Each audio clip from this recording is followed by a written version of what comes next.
Bonjour, bienvenue sur ma chaîne. Alors, je m'appelle Laure, je suis secrétaire comptable indépendante. J'ai créé cette chaîne pour vous aider à réduire vos dépenses grâce à des astuces et conseils. Je partage avec vous des outils Excel afin que vous puissiez mieux organiser votre budget et avoir une meilleure visibilité des plus gros postes de dépenses. Ça vous aidera à repérer des achats parfois inutiles et avec quelques habitudes que vous allez mettre en place, vous allez vivre plus sereinement. Vous n'aurez plus le sentiment de vous lever le matin uniquement pour payer vos charges du mois. Dans mes premières vidéos, je vous ai très rapidement donné quelques astuces que vous allez pouvoir mettre en place immédiatement et assez simplement, et un petit tableau de suivi Excel simple pour vous accompagner. Je vais maintenant rentrer un petit peu plus dans le vif des sujets et détailler plus clairement les postes de dépenses d'un foyer, vous donner quelques erreurs à éviter. Alors on est bien d'accord, hein, je ne suis pas là pour vous vendre du rêve. Je ne vais pas vous dire je vais vous faire économiser 1000 euros par mois, ça n'existe pas. Je vais pas non plus vous dire, d'arrêter de vivre, complètement, mais avec quelques petites habitudes mises en place, d'ici la fin de l'année, vous allez, très largement pouvoir, les récupérer ces 1 000 euros. Donc là, on va partir sur le sujet des courses. Ça, c'est le gros point noir, de tous les foyers. Donc la première étape qu'il faut absolument faire, c'est préparer ses courses. Donc on commence par faire le tri de ses placards, de son frigo et surtout du congélateur. Le congélateur, c'est l'endroit, où on stocke, finalement le plus en se disant: «Bon, c'est bon, c'est congelé, ça tient longtemps». Mais finalement, on oublie toujours des choses au fond du congélateur et on les retrouve parfois, 7-8 mois, 1 an après, quoi. La viande qu'on a congelée, c'est maximum 6 mois pour la consommation. Maximum, si vous la conditionnez bien, si vous la mettez sous vide par exemple, parce que si vous la mettez dans les petits sachets, congélateurs, congélation de magasins standard, vous allez voir qu'au bout de 2-3 mois, elle prend le givre et elle commence à cuire dans le givre et quand vous la faites cuire, elle a un goût de carton, donc il faut assez vite les consommer. Donc c'est important que vous fassiez le point sur votre congélateur, sur vos placards et que vous préparez vos recettes au moins 2-3 repas de la semaine avec ce que vous avez déjà en stock. Donc vous préparez vos repas de la semaine, vous laissez au moins une journée pour les restes. Vous faites votre liste de courses en fonction de ça. Ça vous prend 10-15 minutes le dimanche par exemple ou début de semaine mais ce temps-là, vous allez le gagner en magasin. Deuxième chose importante, on ne part jamais le ventre vide. Donc vous allez me dire, «C'est pas toujours facile à faire». Ben là, je suis bien d'accord avec vous parce que moi, la première, je ne le fais pas, parce qu'on travaille, on a les enfants, on s'organise, comme on peut. On essaye aussi d'optimiser un maximum, les trajets, vu le prix du carburant. Donc ceux qui peuvent, ne partez pas le ventre vide. Ceux qui ne peuvent pas, voilà, je vais vous donner, moi, ma façon de faire. Donc je vais faire mes courses, dans mon petit magasin. En général, je les fais après, avoir travaillé chez mon client le mardi midi. Donc à midi, j'ai faim.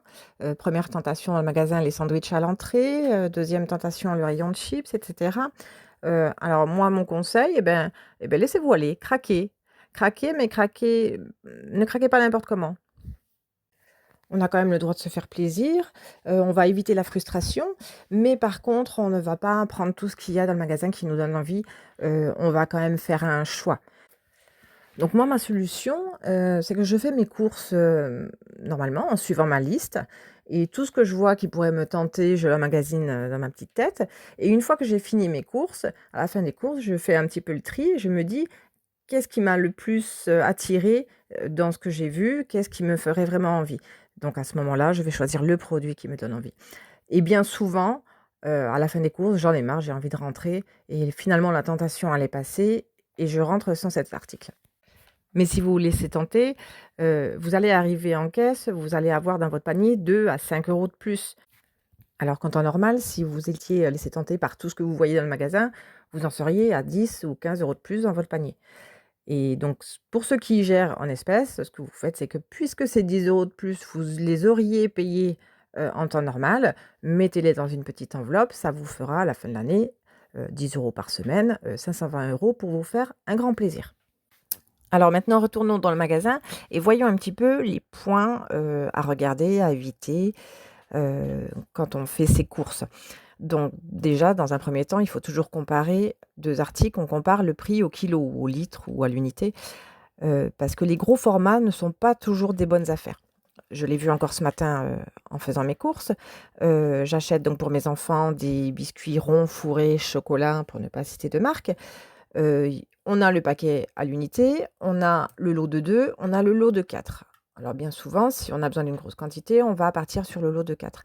Et en fait, moi je me suis aperçue, donc j'ai revérifié ce matin, qu'il était plus intéressant de prendre 2 paquets de 2 que un de 4.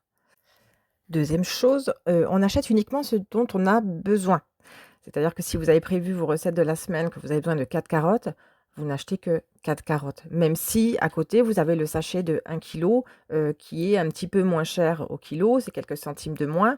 Oui, mais est-ce que vous êtes sûr de les consommer ces carottes? Parce que les carottes, c'est périssable et puis les carottes de magasin, ça tient pas. Au bout de 4-5 jours, elles commencent à flétrir, à noircir, donc ça tient pas. Il faut vraiment être sûr de les consommer. Ça, ce sont les fruits et légumes, ce sont des, mmh, des produits qui se périment quand même assez vite, surtout ceux de magasin parce qu'ils ont eu déjà le transport avant, c'est pas les légumes du jardin. Donc surtout, n'achetez que ce dont vous avez besoin parce que ça va finir à la poubelle, donc là, vous allez gaspiller. Vous ferez beaucoup plus d'économies, à acheter vraiment, ce dont vous avez besoin, en étant sûr de les consommer, de les cuisiner et vous ne paierez pas beaucoup plus cher, à la caisse, même un petit peu moins d'ailleurs. La seule chose que vous pouvez, prendre, en grande quantité, c'est si vous avez éventuellement des grosses barquettes de viande en promotion. Si vous congelez la viande, oui, bah, là, profitez-en parce que le prix de la viande actuelle, c'est clairement pas possible. Alors profitez-en et n'oubliez pas que les semaines suivantes, vous allez revérifier ce que vous avez dans le congèle pour, faire vos recettes. Donc, vous les cuisinerez, dans les semaines qui suivent. Faites bien attention également aux promotions. Alors les promotions, c'est une tentation. On a tendance à prendre des produits en promotion, bah, parce qu'ils sont en promotion, mais la question à se poser, c'est: «Est-ce que je les aurais achetés s'il n'y avait pas eu cette promotion?» Ça, c'est une première chose et est-ce que c'est une marque? Parce que les promotions sont souvent sur les grandes marques, donc est-ce que c'est une marque que je consomme habituellement? Si vous avez l'habitude d'acheter la lessive, Ariel ou Le Chat et que vous avez le carton de 4 en promotion, bah, oui, c'est une marque que vous utilisez, que vous prenez, donc profitez de la promotion.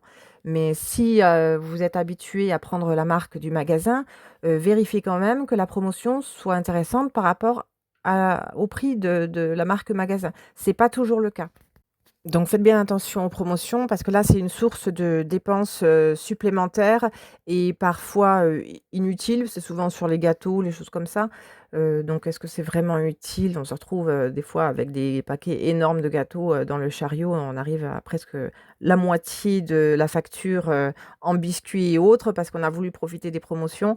Mais là, on fait absolument pas d'économie. Et dernière chose, n'oubliez pas, regardez bien les frigos anti-gaspi. Quasiment tous les magasins maintenant ont des petits coins, des frigos ou même dans les rayons, directement, des packaging anti-gaspi. Donc les dates qui arrivent, qui sont proches, les produits qui sont périmés d'ici 1 ou 2 jours, vous pouvez en profiter.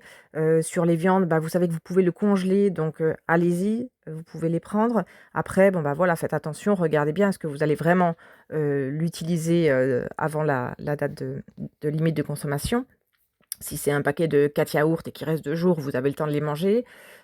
Regardez bien ces frigos-là parce que là, c'est intéressant. Moi, j'ai eu le cas la semaine dernière, au niveau du bœuf haché. Le bœuf haché qui est passé à 18 € le kilo, c'est vraiment impossible. Presque plus personne n'achète de bœuf haché, parce que c'est devenu beaucoup trop cher.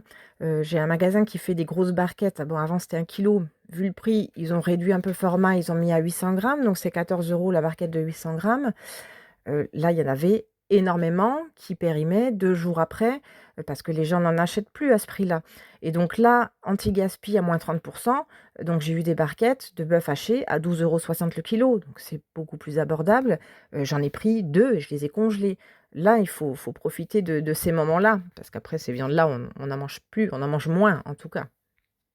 Donc là, je pense avoir fait un petit peu le tour des choses les plus importantes, à surveiller et des choses à éviter.